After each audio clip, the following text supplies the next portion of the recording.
काय वर्णू स्वामी तुमचे, देखणे ते रूप. नाही माझ्या सुखाला काही, कुठलेच कुलूप. ध्यानी म्हणी आता आहे, फक्त तुमच्या रूपाचा भास.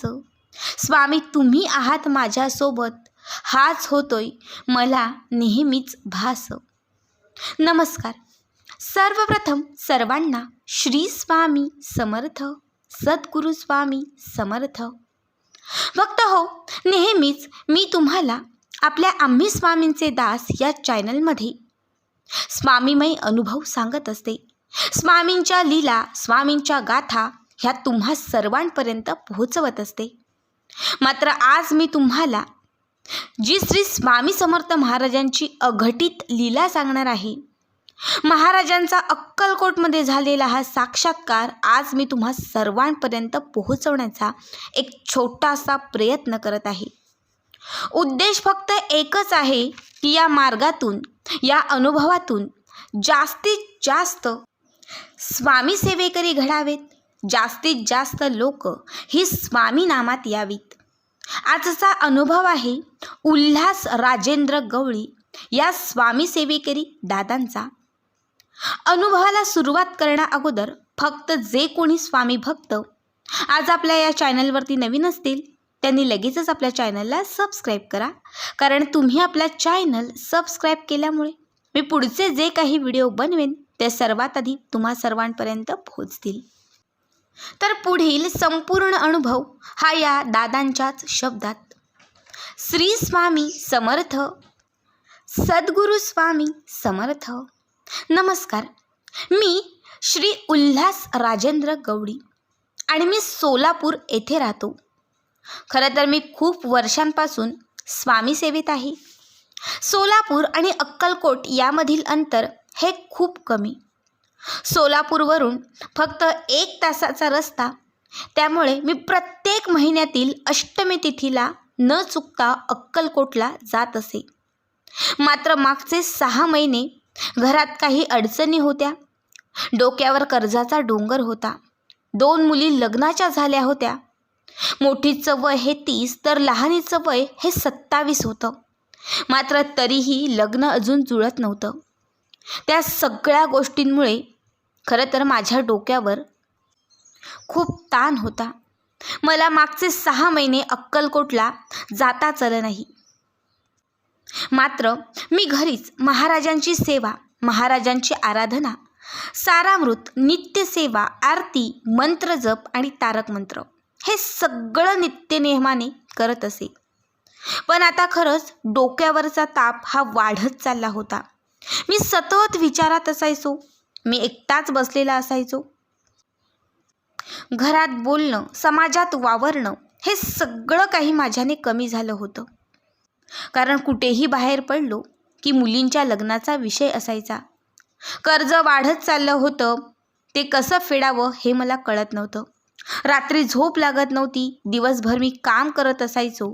या सगळ्यात आता नवरात्री सुरू झाली आणि मी देवीचीही श्रद्धा मनापासून धरतो. आमच्या घरामध्ये कुलदेवीचा टाक आहे आणि नित्यनियमाने मी कुलदेवीचीही उपासना करतो. आता या नवरात्रीचेही 9 दिवसांचे उपवास मी धरले होते. त्या दिवशी नेहमीप्रमाणे अष्टमी आली, जी नवरात्रीतील अष्टमी होती आणि त्यावेळीही मला अक्कलकोटला जाता आलं नाही. मात्र त्या अष्टमीला एक मोठा माझ्या आयुष्यात प्रसंग घडला.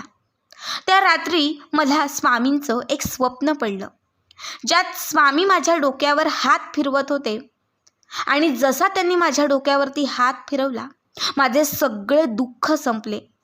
मी महाराजांचे चरण दाबत होतो आणि महाराज माझे दुःख संपवत होते. रात्रभर स्वप्नामध्ये फक्त आणि फक्त मला हे एक चित्र दिसत होते.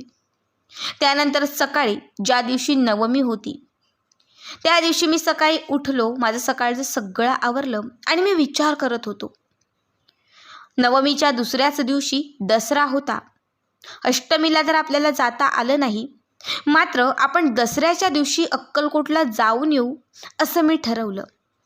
कदाचित खूप महिन्यांपासून अक्कलकोटला जाणं झालंच नाही, म्हणून स्वामींनी स्वप्नात संकेत दिला असावा असेही माझ्या मनाला वाटून गेलं.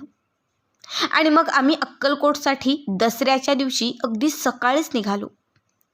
माझ्यासोबत माझ्या 2 मुली, माझी मिसेस असे आम्ही चौघेही सोलापूर बसवरून अक्कलकोटसाठी निघालो. बरोबर 1 तासाने आम्ही अक्कलकोटमध्ये पोचलो.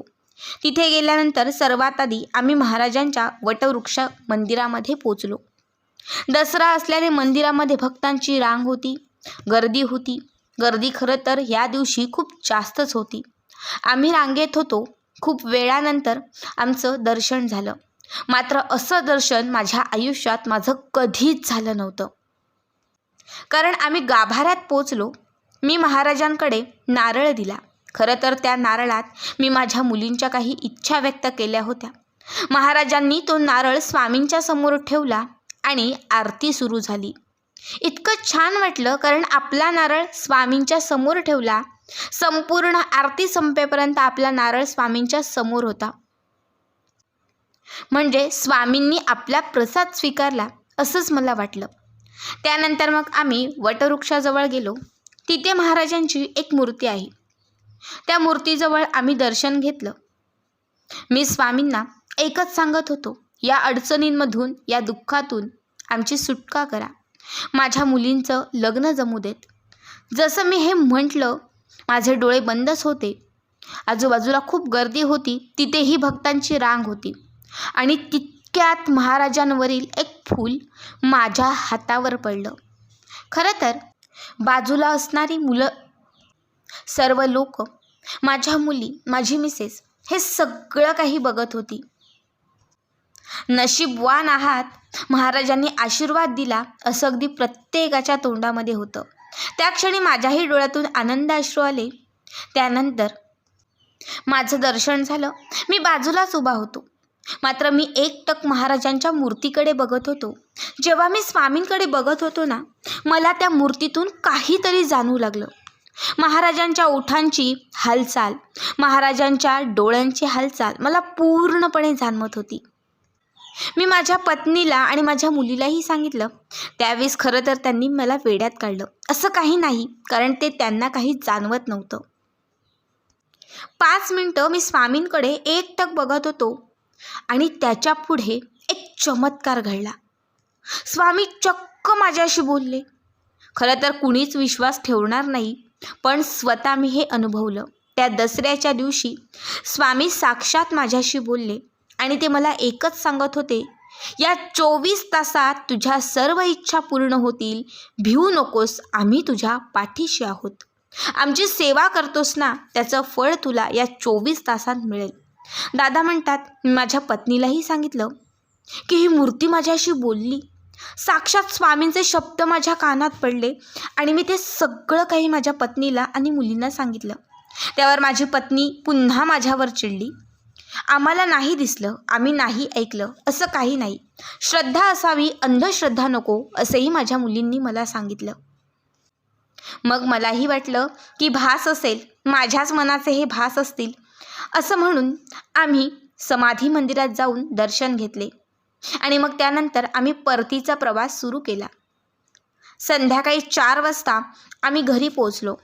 मात्र अजूनही मला स्वामींचे बोललेले शब्द सगळं काही जसंच्या तसं आठवत होतं आणि मी त्याच विचारात होतो. त्यानंतर रात्री 8 वाजले. आमचं जेवण जे आहे हे लवकरच होतं. त्या दिवशीही आम्ही लवकर जेवलो आणि सगळ्यात पहिला चमत्कार घडला. 1 महिन्यांपूर्वी माझ्या मोठ्या मुलीला जो मुलगा पाहायला आला होता, त्या मुलाचा त्या रात्री अचानक फोन आला आणि त्या फोनवरती त्याच्या आईवडिलांनी, त्या मुलाने माझ्या मुलीला होकार दिला.